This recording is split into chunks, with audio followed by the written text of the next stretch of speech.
Om Vishnu Padaya Krishna Vishtaya Bhutale Shrimati Bhakti Vedanta Swami Namane Namaste Saraswati Devi Gauravani Pacharine Nivasesha Shunyavadi Prashtatar Satarine Jai Sri Krishna Chaitanya Prabhu Nityananda Shri Advaita Katadhar Shivasari Gauravaktinda Hare Krishna Krishna Krishna Hare Hare Hare Rama, Rama Rama, Hare Hare. All right, so I guess you can't see Bhagavad Gita now. Is that right?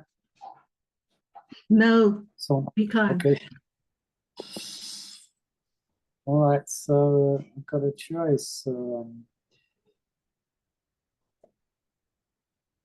Okay, hopefully anyone who wants to come in, hopefully I'm going to see that here on the top right hand corner. So if you see someone who wants to come in, and just let me know, and I can make sure that they can come in.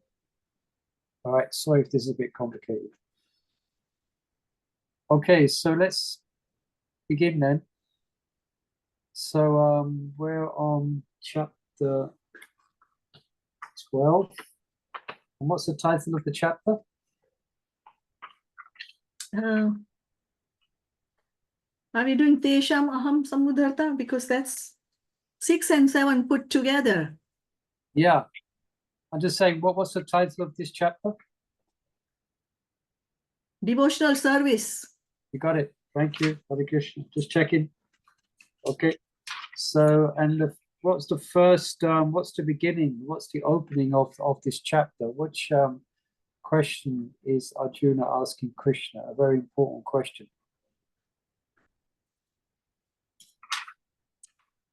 What is a path of impersonalist and a personalist? Which one is more suitable? Right, yeah. I guess the answer is obvious to us devotees, but how does Krishna ask? Just paraphrase his answer.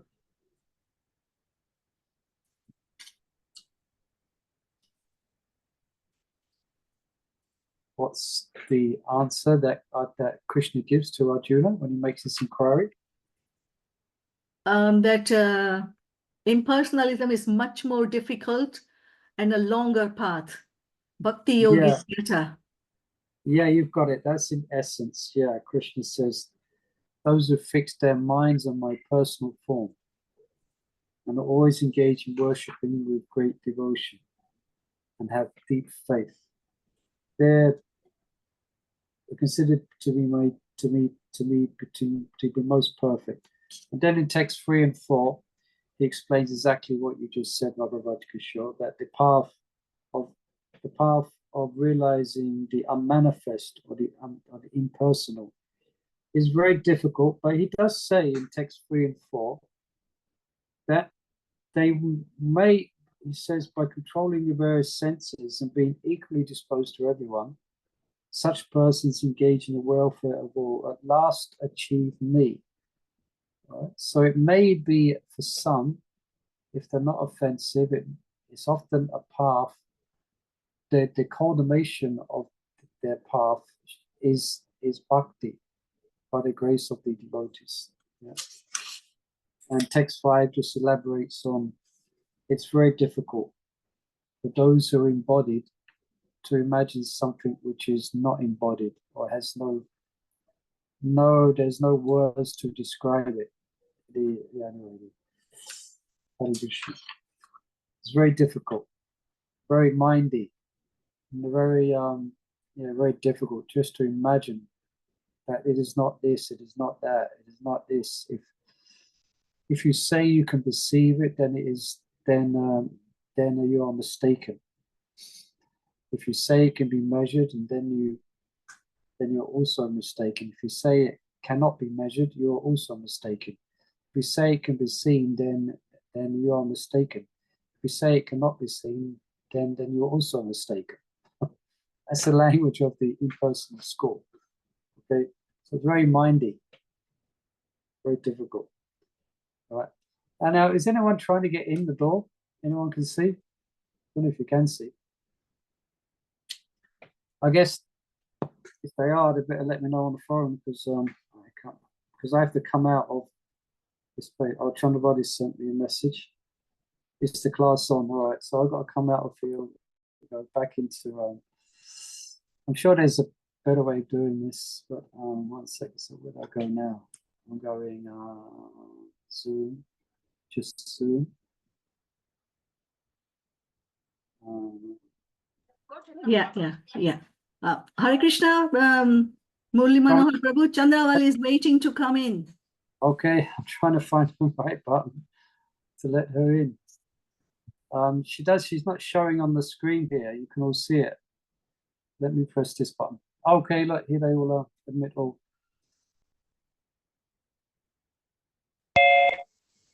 Okay, please excuse me, devotees, but we're having a bit of a technical challenge because I'm working from my iPad. So I'm not being able to find the correct button to press.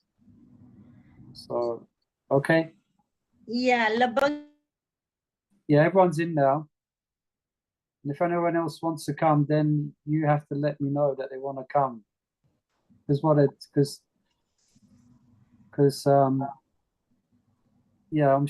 shared it doesn't allow me, from what I can see, it doesn't allow me to share a specific screen. It only allows me to share one screen.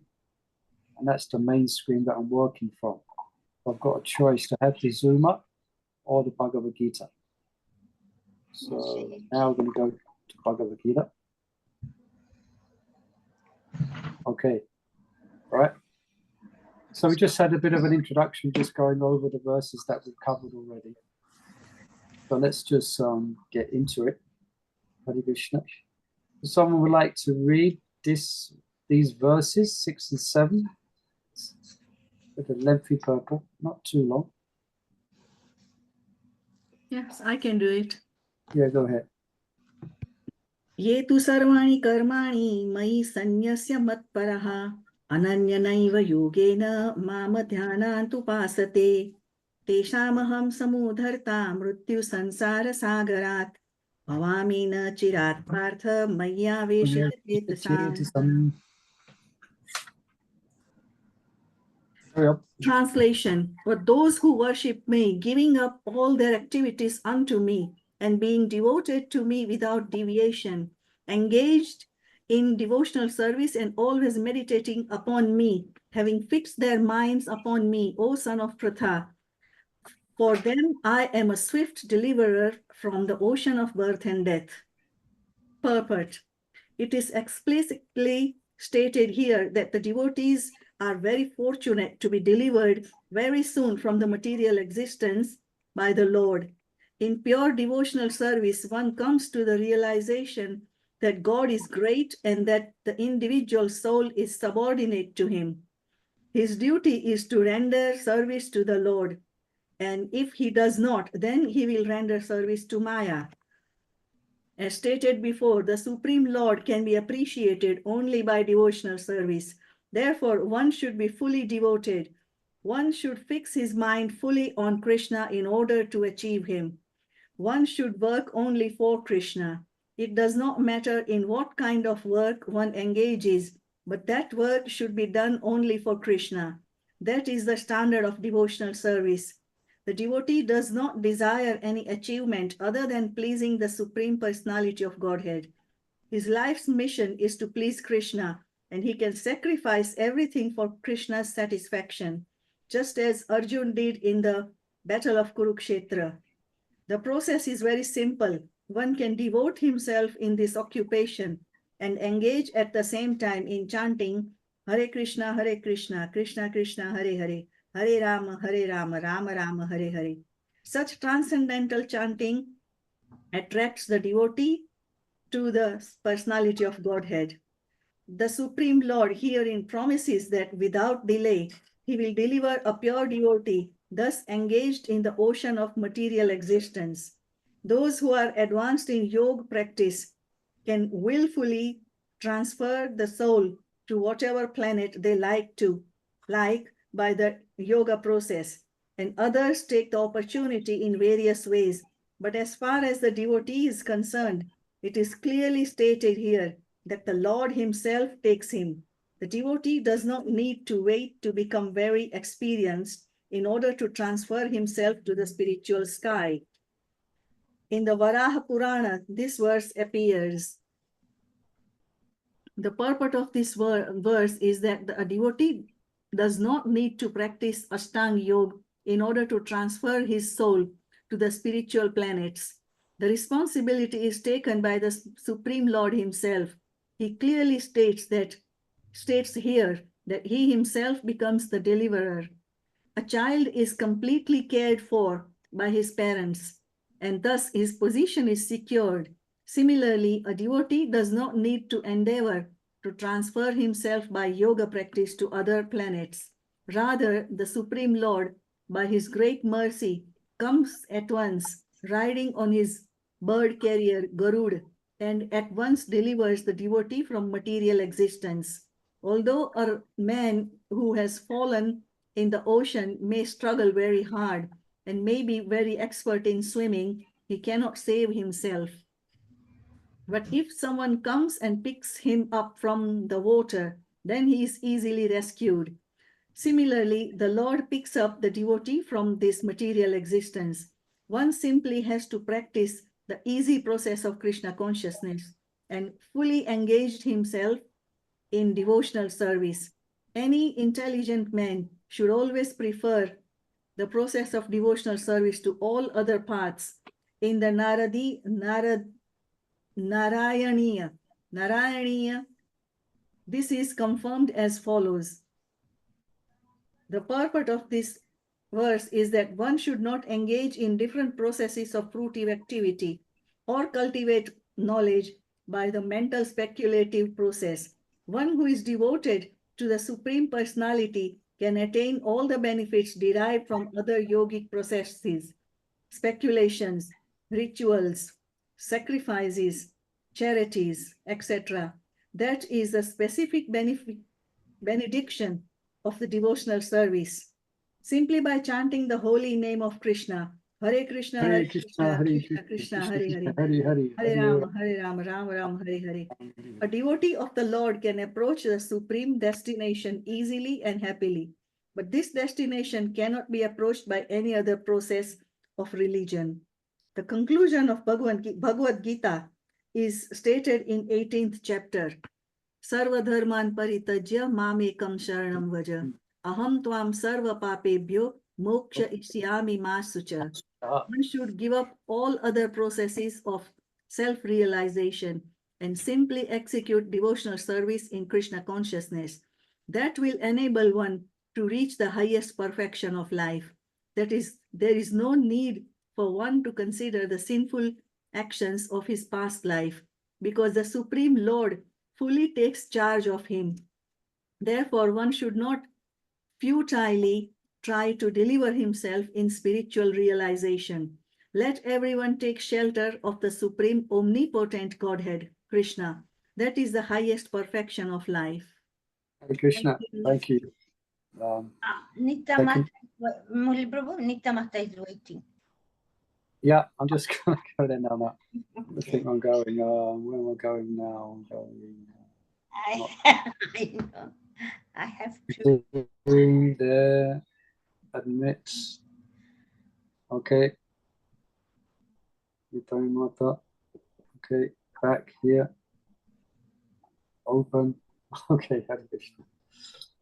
All right, so you know, there's one picture which is, it's a very wonderful picture. You see it in the, it's here in Bhagavad Gita. Perhaps I can try. I've got a hard copy of Bhagavad Gita here, but this verse, there's one picture which is inspired by this verse, or this verse can be seen in one picture. Can anyone, I kept asking questions, but anyone know what that picture is? One well-known BBT picture that is being painted, being inspired by this verse. And it's not in this edition. What a shame. In the verse, it speaks about being rescued, isn't it? Being rescued by Garuda. Mhm. Okay, I don't have it here in this edition. Sure, there's a picture where a devotee is in the ocean and the Lord is on Garuda, and he comes down and he holds out his hand to the devotee, and the devotee is holding his hand out to the Lord. Anyone can picture that picture? Yes, I've seen it somewhere. Yeah. Yeah, I've seen it. Well-known picture. It's a beautiful picture, and one of my favorite BBT pictures. So this verse very much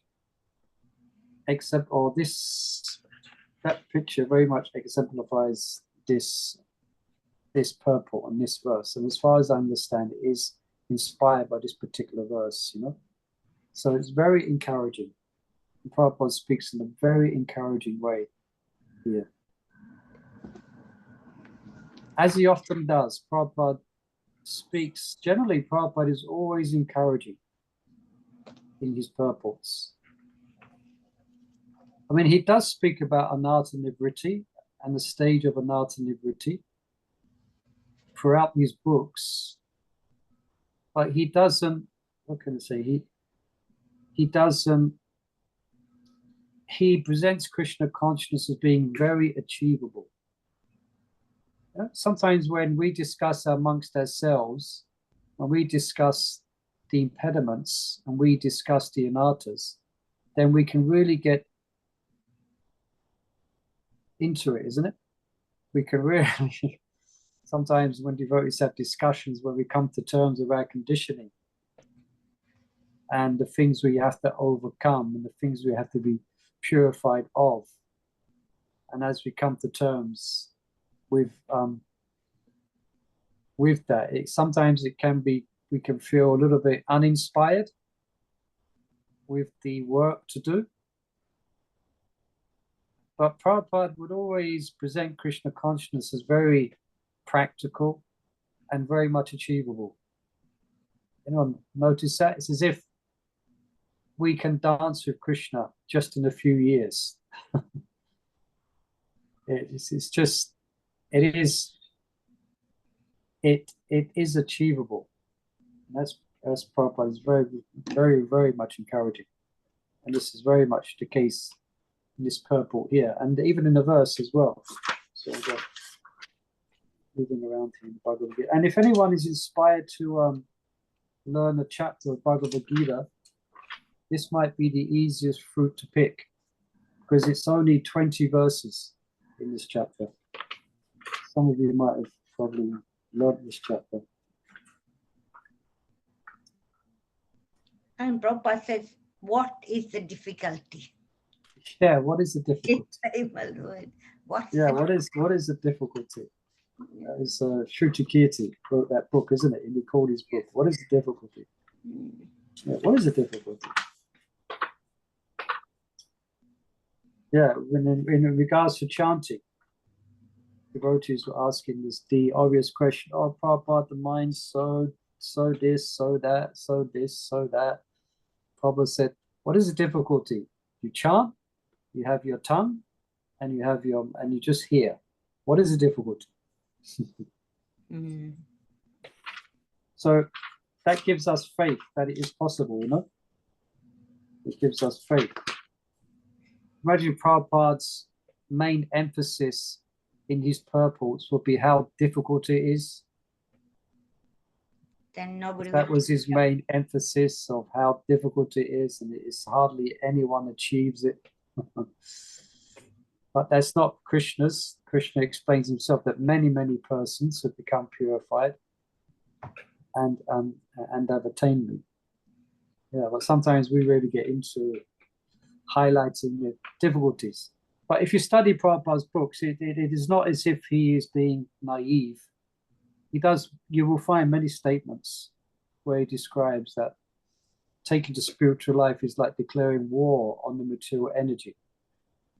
So it's like declaring war. And he makes other statements as well. So they are there just to just to make us, just to make us aware and not to be naive, about the distractions that one can fall into.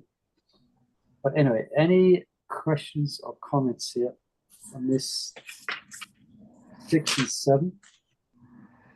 I see difficulty is by being in different modes of material nature. Say that first part, I missed that, sorry. Difficulty being in different modes of material nature. That's the cause of problems, like when you being with devotees as well, because everybody's at a different level, everybody's different mood.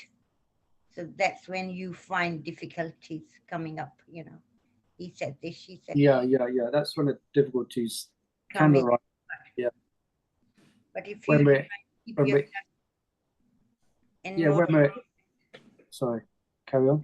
No, I thought if you just try and keep yourself in, try and bring yourself to a mode of goodness as much as you can and try and move on, then I think the difficulties are there because the mind creates all these, but it creates illusions in your brain.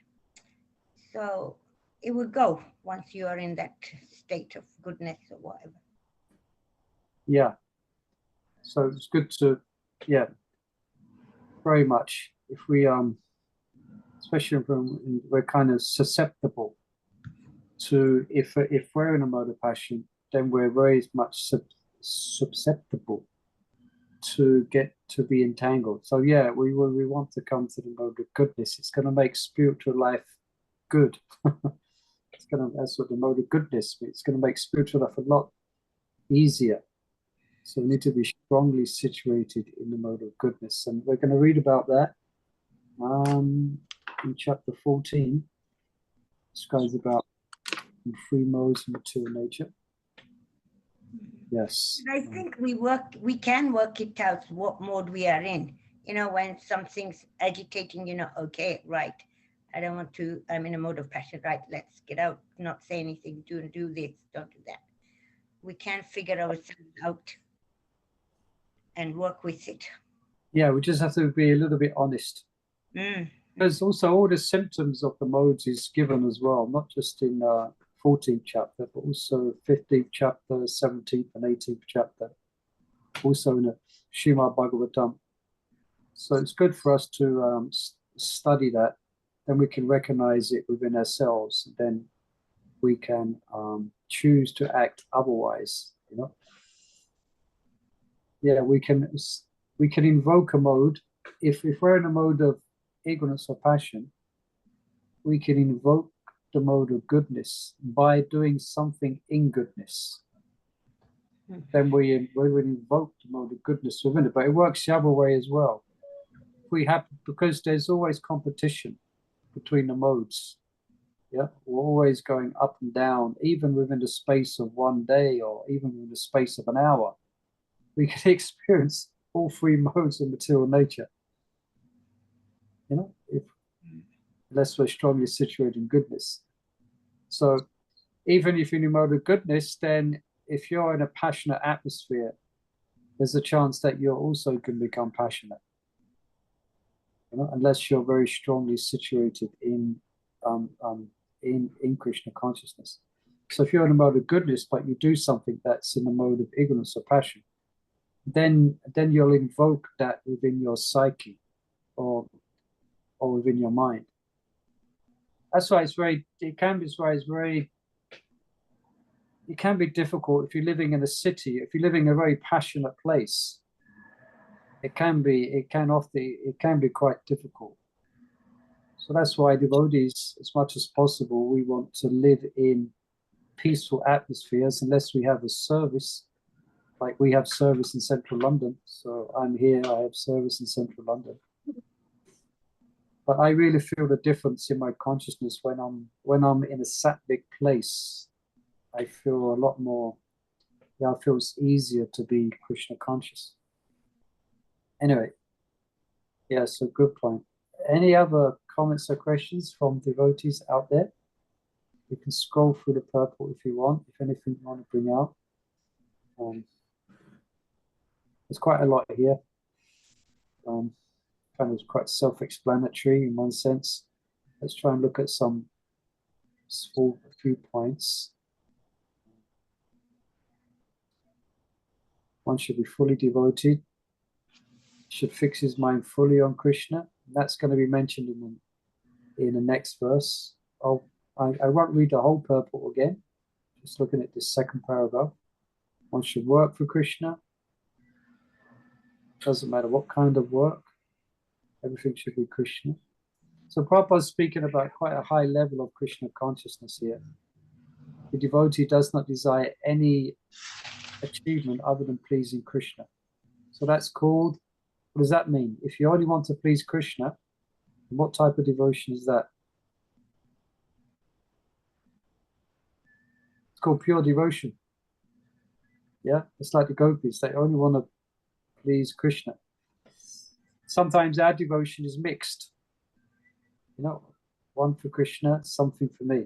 If I do this for Krishna, then this will be okay for me. So, yeah. So, without delay, he will deliver a pure devotee engaged from the ocean of material existence. And that's that picture. He's lifting the devotee up. So, Prabhupada is correlating the practice of bhakti to other services, to other practitioners, to other paths. So it mentions Astanga Yoga, as it's in chapter 6. Yeah, then he mentions here that however expert a swimmer may be, if he's in the Atlantic Ocean, he has no hope. What's the biggest ocean? Is it the Pacific Ocean or the Atlantic Ocean? Pacific Ocean. Yeah, I think it's the Pacific Ocean. So if you're dropped in the middle of the Pacific Ocean, it really doesn't matter of how good a swimmer you are. So I think it's like thousands of miles before you come to any dry land. So much the same in spiritual life, we are dependent. And the more we feel dependent upon the devotees and Krishna, that's when the Lord will stretch his hand out. So, yeah. We cannot save ourselves, but if someone comes to pick him up from the water, then he's easily rescued. All right. And then there's more here. Simply by chanting Hare Krishna, the devotee can approach the supreme destination easily and happily. I hope that's everyone's experience so far in spiritual life.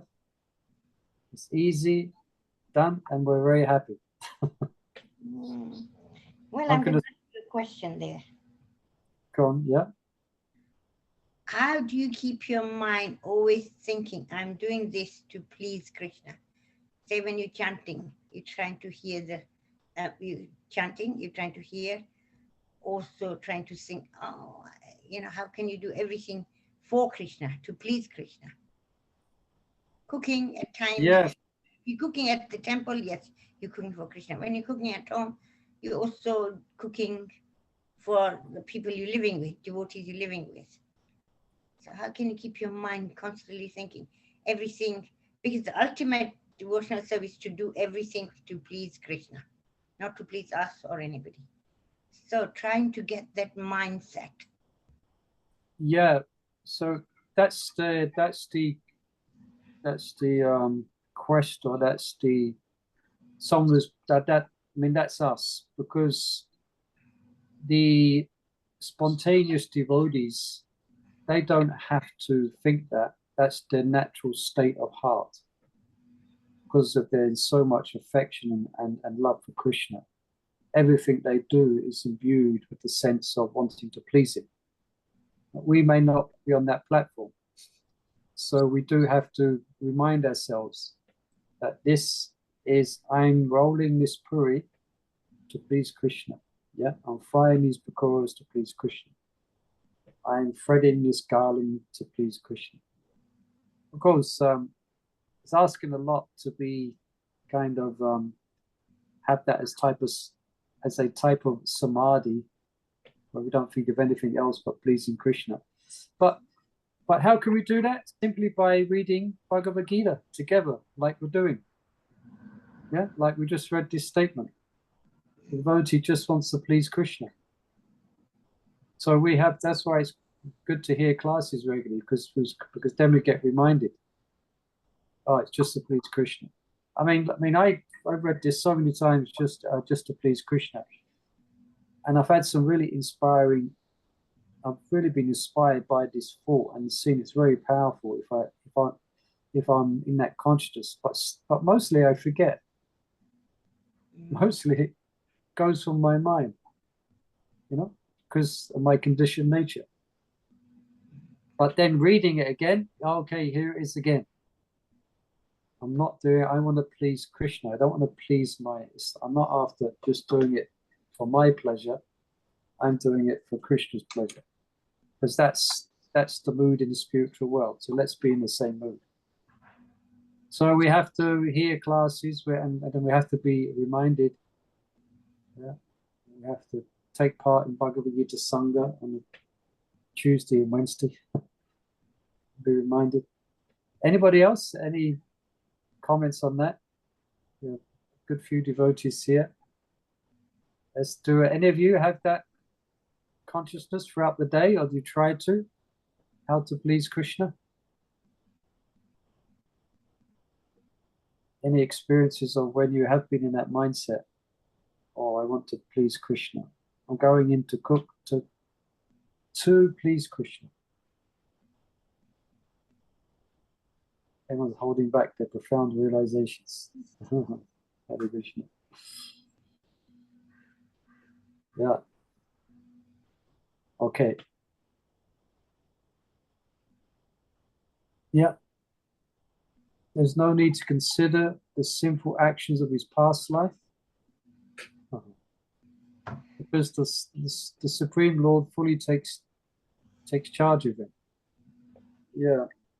So I'm going on a bit here, but there is an interesting dynamic in spiritual life, because a devotee actually naturally does consider his past sinful life with tears in his or her eyes and in great regret for having turned away from Krishna.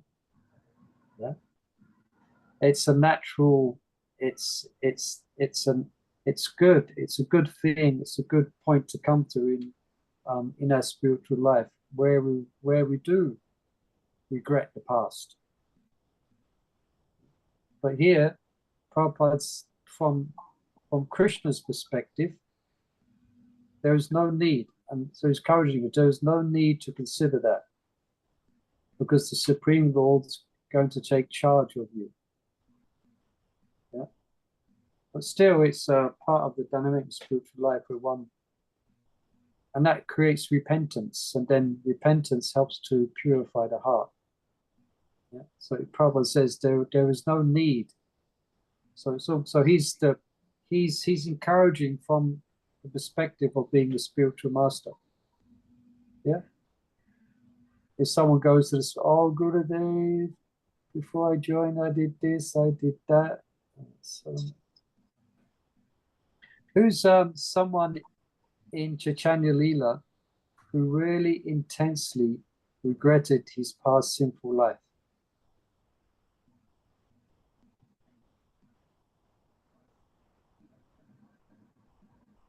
Actually, there's two. There's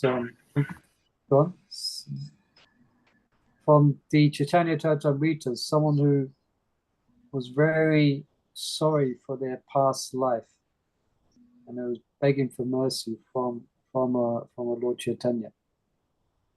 Was that Rupa Goswami? Yeah, Rupa Goswami. Yeah. Yeah. Rupa Goswami, and Lord Chaitanya he said, your humility is breaking my heart. Yeah, Rupa and Sanatan, they very much were repentful for their being associated as they were, and they're being employed by, the service of, with due respect, Muslims. And also Jagai and well, it was Jagai or Madai. I always forget which one, but although they have been made pure devotees, quite very advanced devotees, but they could either Jagai or Madai or both. They could not accept what they did. They found it because of the sinful activities that that they performed, it was crushing them, even though they were now, one sense, purified of that. So then they came, I think they came before Lord Nityananda and were expressing their great grievance in their past sinful way of life. So then Nityananda said, so you should build a bathing gut. So that's Jagai and Madai Gut, which is in Mayapur, but presently it's yet to be discovered. It's there, but it's not been, it is not manifest. But it's there somewhere. So they was advised to build a bathing gut. And then they built this bathing gut. And without getting too sidetracked, all the locals, when they heard that Jagai and Madai became great devotees, many of them did not believe it. And they wanted to come and see for themselves. So they would come to the bathing gut. And some of them couldn't still accept it. And they would curse Jagai and Madai. They would throw things at them, cursing them for what they had did. Jagai and Madai would fall down on the ground with straw in their teeth, I think, and serve and try to serve everyone who came to that gut. So it was quite an emotional scene. Everyone coming to that gut to see Jagai and Madai, and some couldn't accept it, that they become devotees. They were still very much agitated and feeling, anyway, without going to the whole dramatic story. All right, so let's look at text 8, shall we? Nitai Mata is waiting again. She got disconnected. Oh, God. He sent me again. I'll get a bit quicker at this. Okay, admit all back here. Back here. 15 minutos de actividad. Okay. Hare Krishna, everyone's okay? I can read this Right. one. Yeah, now this verse is this purple is really beautiful purple. It's only a small purple, but it's very powerful. And now from this verse onwards, Krishna's going to give a specific practice, and this is the highest stage. And these are the verses where the next verse, okay, if you can't do this, and then you do that. It's these series of verses. So this is the highest stage that Krishna's recommended. So go ahead, 12:8. 12:8. Mayi eva mana adhisva mayi buddhim niveshaya nivashisyasi mayi eva atta uttvamna samshaya. Translation. Just fix your mind upon me, the Supreme Personality of Godhead, and engage all your intelligence in me. Thus you will live in me always without a doubt. Purport. One who is engaged in Lord Krishna's devotional service lives in a direct relationship with the Supreme Lord. So there is no doubt that his position is transcendental from the very beginning. A devotee does not live on the material plane. He lives in Krishna. The holy name of the Lord and the Lord are non-different. Therefore, when a devotee chants Hare Krishna, Krishna and his internal potency are dancing on the tongue of the devotee. When he offers Krishna food, Krishna directly accepts these eatables, and the devotee becomes Krishnalized by eating the remnants.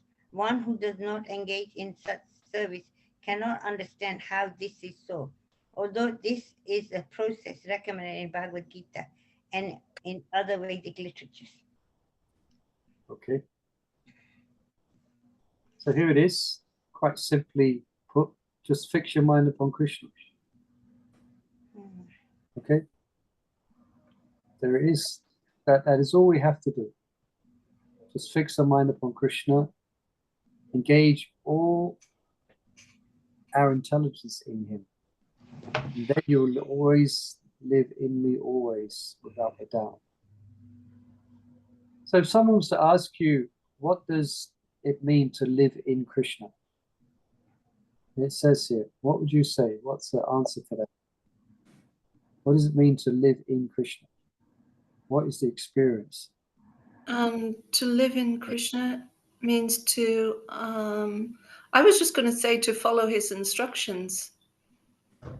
Yeah, simply put, it's that. I mean, I'm asking because I don't know exactly myself. So I'm interested to hear what other devotees can share. Yeah, that's one, definitely. If you follow his instructions, it's quite simply, then you'll live in Krishna. Any other? Live in Krishna. And I said, Prabhu, Please, yeah. I was going to say, add Krishna in whatever you do. So Yeah. you live in Krishna. Add whatever you do. You want to eat something, offer, and anything. If you see a flower, think, oh, this flower is so beautiful.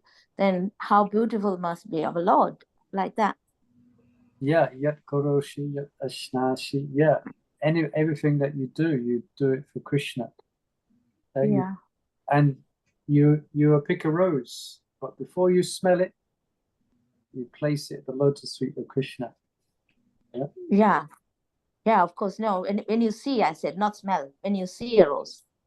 Yeah. That's the spontaneous thing that people do when they pick a rose. Yeah. Instead, we offer it to Krishna.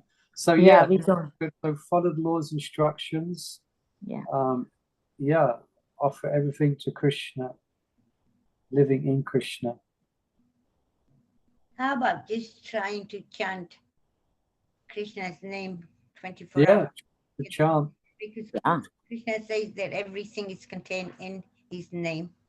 All his name, everything is in there. So yeah, and Prabhupada explains on that point in the purport here. So yeah, so living in Krishna, you could say that is the process of Krishna consciousness. So you live in me always. Yeah, so you're living in Krishna.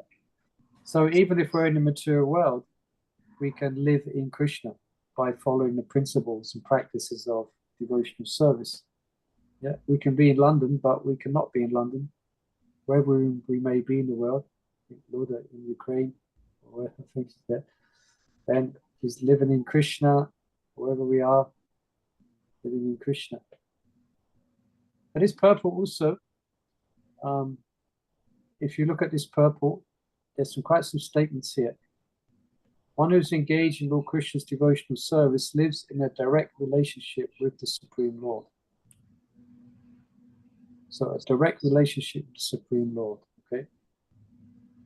But this part here, so there's no doubt that his position is transcendental from the very beginning.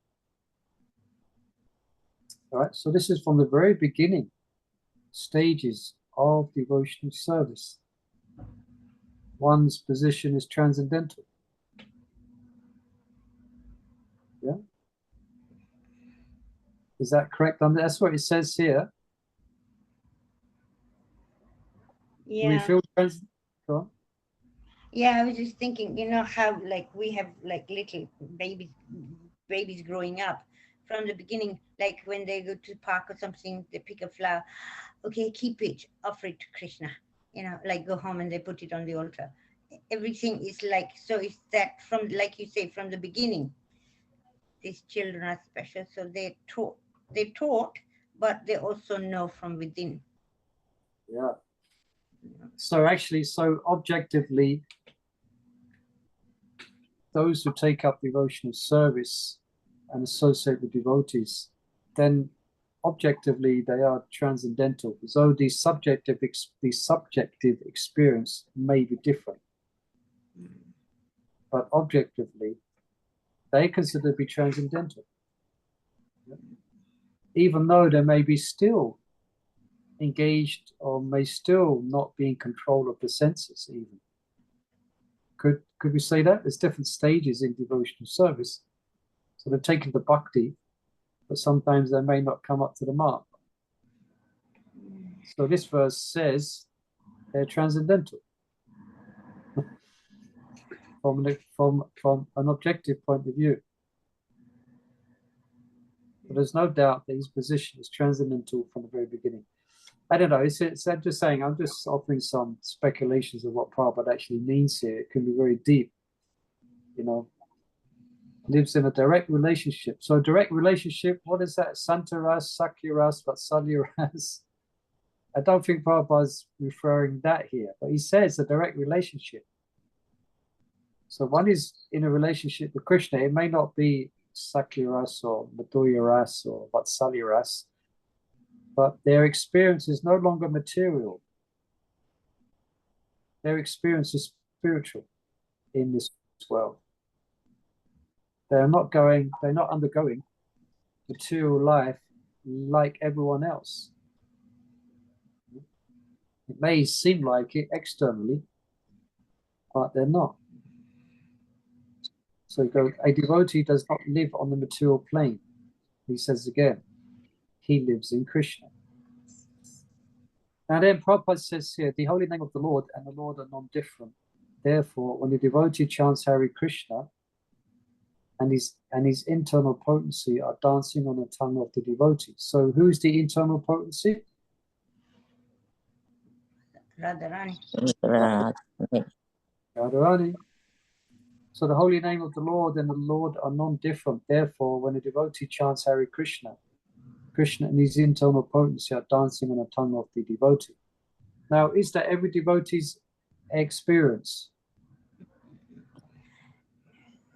It's not what it wasn't mine this morning, that's for sure. Or the day before. So Prabhupada, again, I think he's speaking about this is a stage of Sudanam. Again, but Prabhupada's speaking from in a very encouraging way. Or he's speaking from, generally Prabhupada would present a devotee as being a fully accomplished devotee. So this is what is going on for a fully accomplished devotee. They will experience this in full. When a devotee chants Hare Krishna, Krishna and his internal potency are dancing on the tongue of the devotee. This is stage of Sudanam, Ruchi, Shakti. And it goes on, therefore, when the devotee chants Hare Krishna, when he offers Krishna food, Krishna directly accepts these eatables. So directly accepts. It's kind of inconceivable or imperceivable and inconceivable, but Krishna is directly accepting that foodstuffs.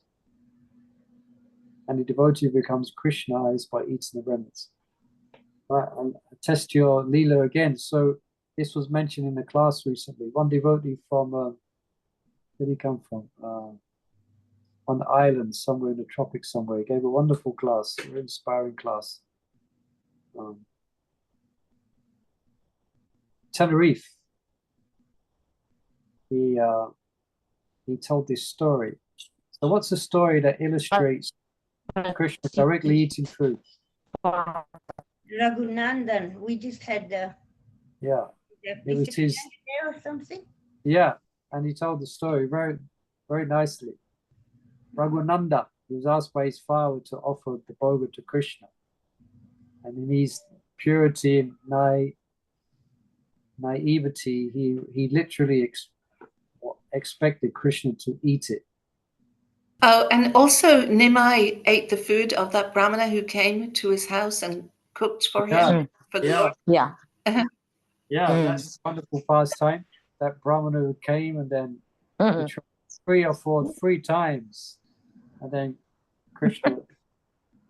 Krishna. It's really sweet when you understand the philosophy, isn't it? Because Krishna, Nimai came and he said, "Well, why are you complaining? You are calling on me to come and eat. So why are you complaining? You have called me, so I have come to eat." Yeah, so that's a wonderful example as well. When he offers Krishna food, Krishna directly accepts his eatables. One becomes Krishnaized. Right, so we shouldn't think that it's not going on with us, but it may not be in that. It may not be in that shakshat direct manifestation. But still, Krishna is, when you got your little picture at home, you got your little altar at home. If you have some sense of devotion when you're making the offering, then Krishna's going to accept it. It's not going to be the demigods. It's not going to be the ghosts or the disembodied beings. It's going to be Krishna's going to take it. He's going to eat it. Okay. One who does not engage in such service, so those who do not engage in devotional service, all of this is inconceivable. They cannot understand. Yep. All right. I was thinking, like, in Krishna, we say Varahadev, Nishingadev, all the forms are in Krishna, right?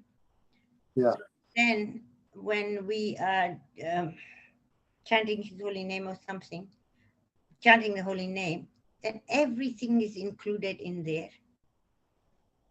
So I kind of work my head into, I don't have to specifically think about specific things because everything's in Krishna. Sort of, I can work myself around that. Yeah, you lost us a bit there. So your meditation is all the forms of the different incarnations and expansions. They're all in the holy name of Krishna. They're all considered. So that means you got faith just by meditating upon Krishna, then everything is fulfilled. Yeah, so when you're doing all different services, it's all, for Krishna. His potency is everywhere. So, you try and see that. Yeah. That's why a temple is very nice, because there's lots of devotional activity going on. So when you come to a temple, you can really, hopefully to that degree that we're somewhat aware, then there is definitely an atmosphere. There is definitely a devotional atmosphere which is created, by that combined effort to serve Krishna. That's why it's good. We may not always get the opportunity, but it's good as much as possible to visit a place where everyone in the building is serving Krishna. It's quite an atmosphere. Quite an a spiritually electric atmosphere. But we may not always have that opportunity. Okay, so any other? So it's a very short purport, but there's quite a lot in this purport. From the very beginning, one is transcendental. Please, yes. 10.8 was, that's the translation you have put it, this Bhagavad Gita study, when we are waiting until you put us in. I think that is, you can really relate to this verse, 10.8. Oh yeah, what's it? Yeah, the thoughts of my pure devotees dwell in me. The lives dwell in me, yeah. Dedicated to most, so they derive great satisfaction and bliss from always enlightening one another and conversing about me. Yeah, I changed. I had something else there before, but I came across this verse. Yeah, they're always, Again, how's it go? They always derive great transcendental bliss from always conversing one. What's the exact translation? Which one is it? 10.8. 10.8. Let's see who can find it. Yeah, the thoughts my pure devotees dwell in me. Their lives are fully dedicated to my service, and they derive great satisfaction and bliss from constantly enlightening one another and hearing about me. Yeah. So I was thinking, he lives in Krishna. In this purport, he says he lives in Krishna. So you're confirming in that verse. Yeah. Oh, that's 10.9, what you're saying. Oh, it's 10:09, huh? 10, Oh, yeah. 8. Because 10:08, Aham Savasha Pabhavo, isn't it? Yeah, 10:09 maybe. Yeah, okay, So sorry. 10:09. Matgata prana. Yeah. And also, Yeah. I read just recently in that regard that Prabhupada says devotees exchange about Krishna just like scientists. Just like scientists are describing details of their experiment, you know. Yeah, so the same way devotees exchange with each other just like scientists about bhakti. But what's nice, yeah, because it's Krishna, we get great satisfaction and bliss from always enlightening one another and conversing about me. Yeah. Very pleasing to Krishna. Yes, Hare Krishna. All right. Anything else? Otherwise, we might just pause here. Is there any other? 2 minutes. Yeah, oh, precious 2 minutes. So quickly. Yeah, it's amazing. Yeah? We started a few minutes ago. Yeah. Maybe So we can read the next one because we started a bit late. okay. Okay with everybody? Okay, let's do this one. Perhaps so 12:09. So I'd like to read 12:09. Yep. Oh, Sanskrit here. Atachitam samudatam shoknashimaya shtiram apyashena yogena apyasa yogena tato mamichaptam tananjaya. Okay, so if you can't fix your mind upon Krishna spontaneously and easily, then this is relevant for us. My dear Arjuna, a winner of wealth, if you cannot fix your mind upon me without deviation, then follow the regulative principles of bhakti-yoga. In this way, develop a desire to attain me. So my Guru Maharaj speaks on this verse, this develop a desire, so develop the loyum, the greed, to obtain me by following regulative principles of bhakti. In this verse, two different processes of bhakti are indicated. The first applies to one who has actually developed an attachment for Krishna. Okay. If you cannot, so that's someone who can fix your, if you can fix your mind upon Krishna without deviation. So without deviation, that's a Shakti. Yeah. Actually develop an attachment for Krishna, the Supreme Personality of Godhead, by transcendental love.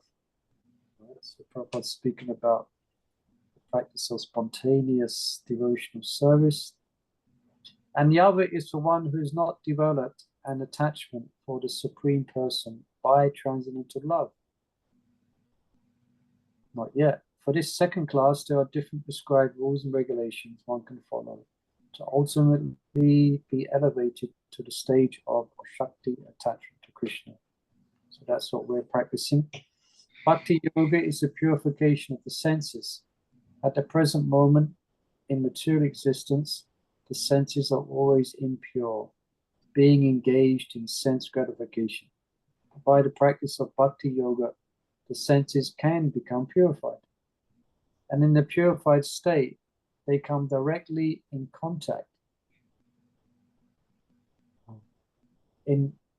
with the Supreme Lord. In this material existence, I may be engaged in some service to some master, but don't really lovingly serve the master. I simply serve to get some money, and the master also is not in love. He takes service from me and pays me. There is no question of love. But for spiritual life, one must be elevated to the pure stage of love. Okay, this is Prabhupada's instruction.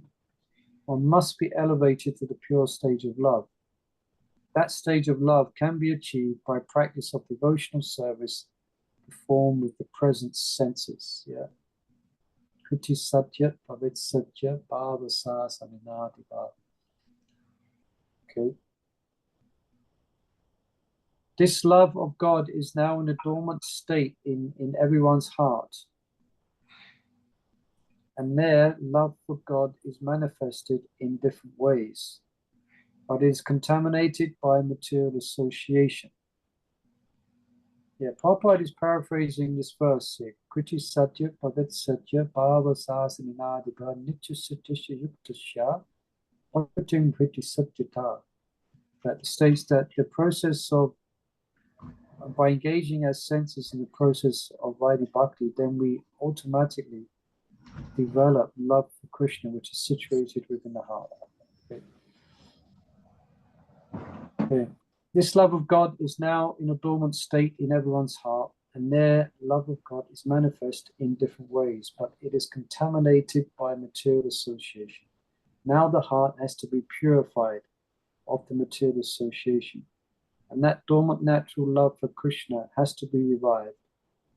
That is the whole process. To practice the regulative principles of bhakti-yoga, one should, under the guidance of an expert spiritual master, follow certain principles. So these principles, you can note them down in your notepad. Here's the first one. One should rise early in the morning. Okay, so no waking up at 12 o'clock and 1 o'clock in the afternoon. Early, before sunrise, if you can. Then collect flowers to offer to the deity. Enter the temple and offer prayers and chant Hare Krishna. Then collect flowers to offer to the deity, cook foodstuff to offer to the deity, take prasadam, and so on. All right? So that goes on at the temple, but you can do the same at home. You have your temple room at home, have your sacred space. Yeah, you can buy some flowers from Marks and Spencer's the day before, or Sainsbury's, get a £10 bunch or £15 bunch, nice flowers, offer it to your picture or to the deities. Collect flowers to offer to the deity, cook foodstuff, offer to the deity, take prasadam, and so on. There are various rules and regulations which one should follow, and one should constantly hear Bhagavad Gita and Srimad Bhagavatam from pure devotees. This practice can help anyone rise to the level of love of God. All right, anyone and everyone, if they do this, they will rise to the level of love of God. And then he is sure of his progress. So Prabhupada's encouraging again, isn't it? So encouraging. Sure of his progress into the spiritual kingdom of God. This practice of bhakti-yoga, under the rules and regulations, with the direction of the spiritual master, will surely bring one to the stage of love of God. Okay? Prabhupada's encouraging again. All right, so thank you, dear devotees. Thank you for joining us for this discussion. And tomorrow, let's just continue tomorrow. And Prabhupada, Krishna will go down. Okay, if you can't practice bhakti yoga, then what do? He goes down another level. You know? Okay, so thank you, devotees, for joining us. We're finished there, yeah? Srila Prabhupada ki jai. Bhagavad Gita ki Jai. jai. Thank you. Hare Krishna. Work out how to turn the clock. Thank you so much, Bibi. Hare Krishna.